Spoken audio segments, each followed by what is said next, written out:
ಯಾರಂತ ಗೊತ್ತಾಗ್ಲಿಲ್ಲ. ಬಸವರಾಜ್ ಮನೆಯಲ್ಲಿಲ್ಲದೆ?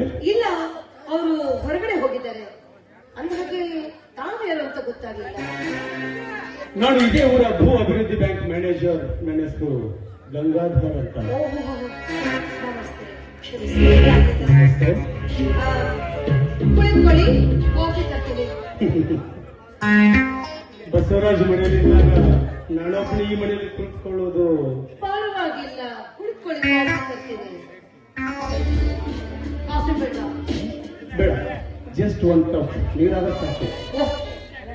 ಅಂತೂ ಅಲ್ಪ ತೃಪ್ತಿಯವರು ಅಂತ ಕಾಣಿಸುತ್ತೆ.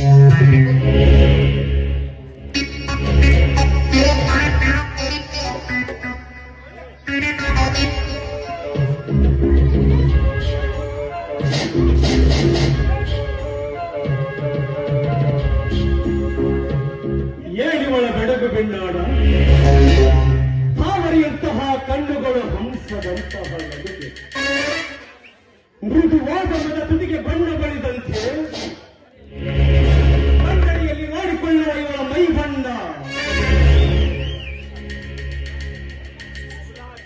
ಗುಲಾಬಿಯನ್ನೇ ನಾಚಿಸುವಂತಿದೆ.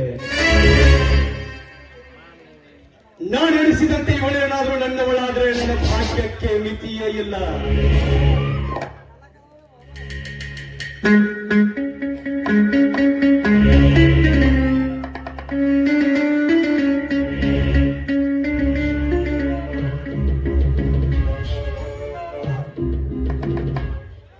ಭಾವನಾ ಪರವಶರಾಗಿರುವಿರೋ ಅಥವಾ ನೀರಿನ ದಾಹ ಹೆಚ್ಚಾಗಿದೆಯೋ?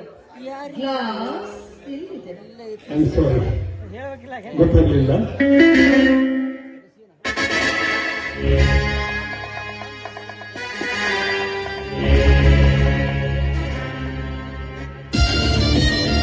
ಹಾಗೆ ತಾವು ಬಂದ ವಿಷಯ ಗೊತ್ತಾಗಲಿಲ್ಲ. ಏನಿಲ್ಲ, ಬಸವರಾಜನ ಹತ್ರ ಸ್ವಲ್ಪ ಮಾತಾಡಬೇಕು, ಅದಕ್ಕೆ ಬಂದಿದ್ದೆ. ನಿನ್ನೆ ನೀವು ನಮ್ಮ ತೋಟದ ಕಡೆ ಬಂದಿಲ್ವಾ?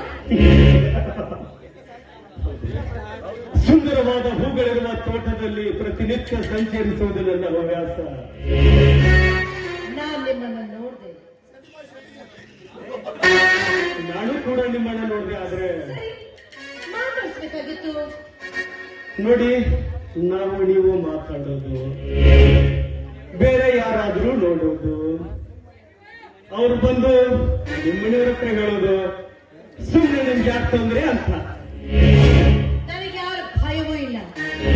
ಈ ಮನೆಯಲ್ಲಿ ನನ್ನದೇ ಸರ್ವಾಧಿಕಾರ.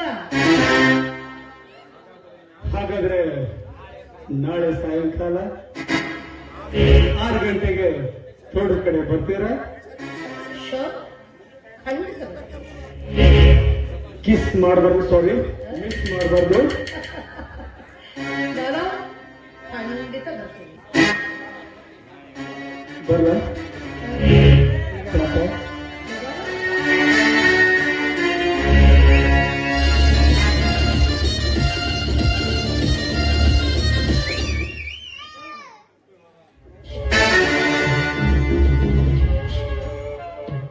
ಗ್ಲಾಸ್ ಹಿಡಿಯೋದನ್ನ ಬಿಟ್ಟು ನನ್ನ ಕೈ ಹಿಡಬೇಕಾದ್ರೆ ಬಹುಶಃ ನನ್ನ ರೂಪಕ್ಕೆ ಮನಸ್ಸುಂಟು ಭಾವನಾಪರವಶರಾಗಿರ್ಬೇಕು.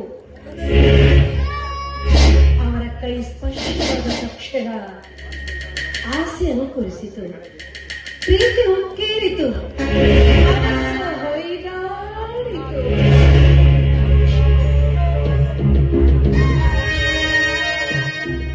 ಇನ್ನೂ ಹೆಚ್ಚಿನ ವಿಡಿಯೋಗಳಿಗಾಗಿ ನಮ್ಮ black stone creation YouTube channel ಅನ್ನು ಸಬ್ಸ್ಕ್ರೈಬ್ ಮಾಡಿ ಹಾಗೂ ಪಕ್ಕದಲ್ಲಿರುವ ಬೆಲ್ ಬಟನ್ ಅನ್ನು ಒತ್ತಿ.